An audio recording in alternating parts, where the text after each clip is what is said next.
အိမ်သာတွေကမီးခိုးမယ်ကျောင်းသားတွေမသိတဲ့လျှို့ဝှက်ချက်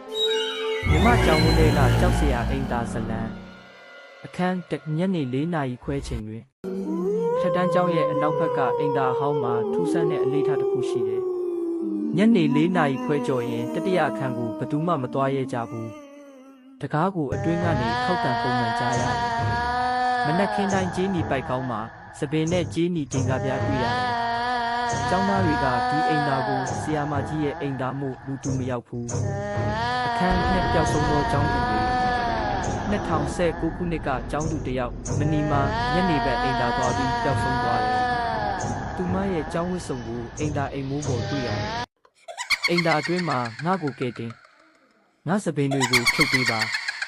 ဆိုတဲ့စာသားနဲ့နေရန်မှာရေးထားတယ်နောက်9 ရက်မြောက်နေ့မှာကြေးနီပိုက်ကောင်းတဲ့ကသူမရဲ့စပင်စီးတုတ်ထွက်လာတယ်အခန်း3ဆရာမကြီးရဲ့လျှို့ဝှက်ချက်ကျောင်းကြီးရဲ့မှတ်တမ်းများအရ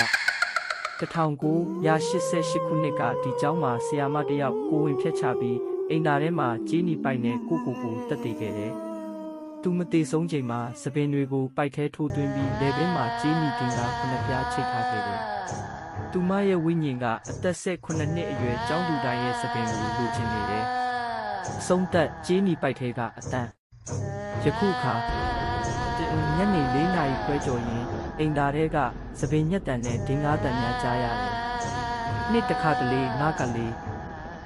လေးတို့ငိုတန်ကြားရတယ်3ကျောင်းသူတွေကအိမ်သာသွားရင်စပင်ကိုမဖြုတ်ရဘူးဆိုတဲ့စီကံချမှတ်ထားတယ်4အိမ်သာနိုင်ငံမှာနောက်ဆုံးအကြိမ်သတိပေးချက်စပင်မဖြုတ်နဲ့လို့ညီညမ်းနေတဲ့စာလုံးတွေတွေ့ပြီးတော့ဇလန်းလေးပြီးဆုံးသွားပါတယ်